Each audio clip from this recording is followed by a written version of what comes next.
So Deebo Samuel, gotta love Deebo. It's like today wasn't about him at all, but somehow it became Deebo Samuel Day because the news came out that he requested a trade. And at first, it was reported by NFL Network, and they kind of said it in like a strange, like the Niners are gonna maybe, well, they're gonna explore trading Deebo. Like they might trade him, they might not. Okay. And then Adam Schefter's like, yeah, Deebo requested a trade at his exit meeting. So that means the exit meeting was like a day or two after the season.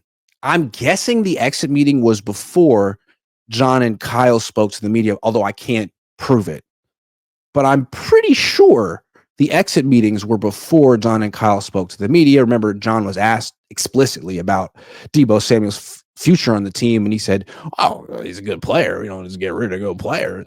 It's possible that Deebo had already asked for a trade. I was like, what are you talking about? But maybe not. Still, what I think is so wonderful about this is that the Niners weren't going to get rid of Deebo Samuel. They were going to keep him, which would have been awful. They should have got rid of Deebo Samuel after he had 3 catches on 11 targets in the Super Bowl and essentially cost them the game by being so freaking awful. Should have got rid of him last. They could have got probably a 3rd-round pick for him last year, but they didn't. They bring him back, and they cater to him left and right. He was awful all year.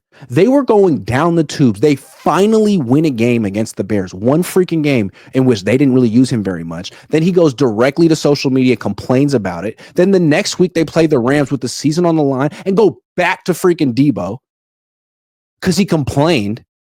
Drops a key pass that could have been a touchdown. They freaking lose, eliminated. He cost them this year. He was a net negative, and they would have brought him back again. And they would have gave him another 90 touches. They would have. And I don't know why.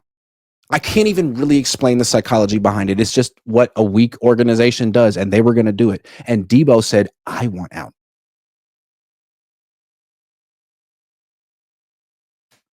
That's the best thing he's ever done for the 49ers. Now, 2021 was a nice season. I got to give, it's the second best thing he's ever done for the 49ers.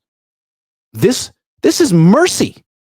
He could have stuck around and been a malcontent and complained when he didn't get the ball and kept Ricky Pearsall on the bench. He's going to leave because he wants out, because he thinks he's still good. God bless him. Bless his little heart. This could be the catalyst to the 49ers Super Bowl run. Maybe Ricky Pearsall and Jawan Jennings and George Kittle all step up.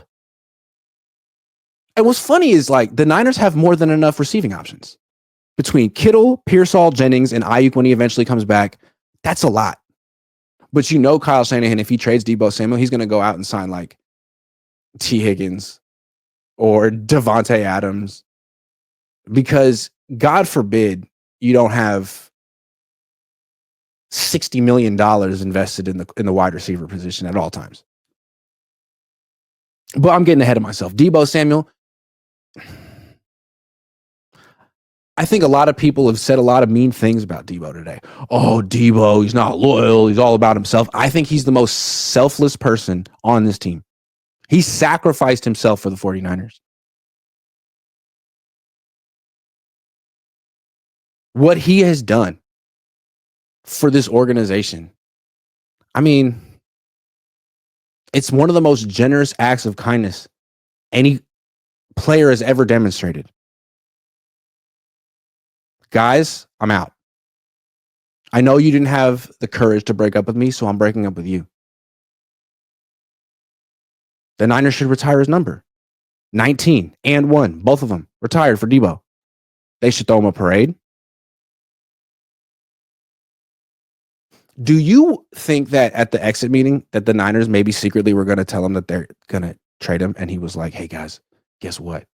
No, I don't think they were. No, what the Niners were going to do is they were going to be like, hey, Deebo, we love you. We think you're really good. We want you on the team, but let's look at your film. You weren't that good. Remember a couple of years ago? Was it last year? No, 2 years ago. When was it? Deebo said he was trash. Remember he said that? I watched the film. I was trash. Da, da, da, da, da. That was so refreshing. But now it's like, no, I didn't get enough opportunities on the 49ers. I want out. Well, hope he gets the opportunities elsewhere. I don't know where those opportunities are going to come from. B Cruising says Hurts is definitely better than Purdy, and Sirianni is better than Kyle. Sorry, but congrats to Fangio. Definitely congrats to Fangio. He should have been the successor to Harbaugh on the 49ers. Scorpion Killer Zero says Devontae Adams for Deebo. Yeah, I'm sure that the Jets are thinking, what do we need? We suck. We need to start over.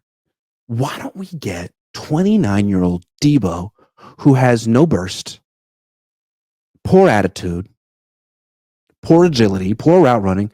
That'll be the guy. Abu Marco 23 says AJ Brown, Trent McDuffie tonight. What a comparison to what his bestie Deebo did last year. Let's move him ASAP.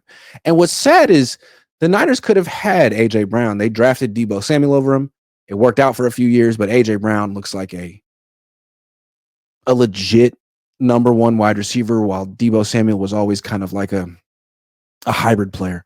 Dave Barclay says Eagles 2024 equals Niners 2023. Missed opportunity. There's a big difference between those teams. Nick Sirianni versus Kyle, Jalen Hurts versus Purdy, Steve Wilkes versus Fangio. Kev F says Niners will never win a ring with Purdy as QB. Dave Barclay says cast-wise, but Lyle is so much worse. Fire him.